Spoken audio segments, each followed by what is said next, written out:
태초에 풋브레이크가 있었습니다. 풋브레이크는 브레이크 페달을 밟아서 바퀴 회전축을 붙잡아 제동하는 최초의 브레이크죠. 풋브레이크는 가장 원초적인 제동 방법이지만 긴 내리막을 오랫동안 내려갈 때 계속 사용하면 계속되는 마찰 때문에 브레이크 파열로 이어지게 됩니다. 그래서 엔진 브레이크가 등장합니다. 긴 내리막길에서 운전자가 수동으로 엔진 브레이크를 사용할 수도 있지만 오토 트랜스미션 차량에서도 크루즈 모드로 놓으면 자동차가 알아서 풋브레이크와 엔진 브레이크를 사용하는 걸 느낄 수 있죠. 승용차의 경우 풋브레이크에 더해 엔진 브레이크 정도면 문제가 없지만 무거운 짐을 적지 않은 트럭의 경우에는 더욱 강력한 제동 방식이 필요했습니다. 실제 트럭이 긴 내리막길을 내려가다 엔진 브레이크와 풋브레이크만으로 제동이 안 되어 죽거나 죽을 고비를 넘기는 사람들이 생겨났습니다. 그래서 생겨난 기술이 배기 브레이크와 제이크 브레이크입니다. 두 기술 모두 엔진 브레이크를 더 강하게 해주는 기술인데 배기 브레이크는 엔진 브레이크의 2배 힘, 제이크 브레이크는 3배 힘을 내는 기술입니다. 배기 브레이크는 좀 더 단순한 기술로 엔진 실린더의 배기 행정에서 배기 파이프를 막아 엔진에 더 강한 회전 저항력을 만드는 기술입니다. 배기 브레이크라는 이름으로 이해가 잘 안 되지만 방구 낄 때 똥꼬를 막는 그런 느낌의 브레이크라 하면 좀 더 이해가 쉽게 되네요. 제이크 브레이크의 경우 실린더 배기 행정 이전 압축 행정에서 압축된 공기로 실린더를 밀지 않고 그냥 배기를 해버림으로써 엔진 회전 저항을 크게 하는 기술입니다. 밥을 할 때 뜸들이려고 하는데 그냥 바로 김 빼버리기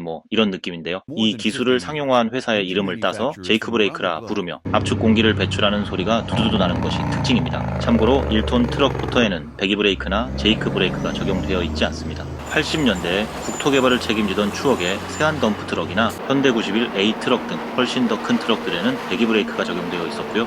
반면 제이크 브레이크는 국토가 넓은 미국에서 주로 사용되는데요. 제이크 브레이크를 발명한 디젤 엔진의 선구자 커민스가 엔진 브레이크만으로 죽을 고비를 넘겼던 내리막길이 무려 50km가 넘었다고 합니다. 마지막으로 리타더라는 제동 방식도 개발되는데요. 리타더는 제이크 브레이크의 2배 제동력을 갖습니다. 리타더는 총중량 20톤이 넘는 트럭들에 필요한데 이는 8.5톤급 트럭을 의미합니다. 리타더는 트랜스미션 뒤쪽에 추가되는 장치로 트랜스미션 출력축과 맞물려 돌아가는 로터입니다. 리타더를 켜면 로터가 돌아가는 공간에 오일이 채워지고 이는 강력한 회전 저항을 만들죠. 트럭을 감속시키는 오일늪과 같은 장치입니다. 지금은 배기 브레이크나 제이크 브레이크가 대형 트럭의 기본 옵션으로 들어가는 편인데 리타더는 약 1000만원 정도의 추가 옵션으로 구매자가 선택해야 합니다. 현재 대형 트럭에서는 이 제동 기술들이 모두 사용되기도 하는데요. 가장 먼저 배기 브레이크가 개입하고 두 번째로 제이크 브레이크, 세 번째로 리타더까지 개입하면 내리막에서 시속 5km까지 감속이 가능한 수준이며 마지막 단계에서 풋브레이크로 완전 제동하게 됩니다.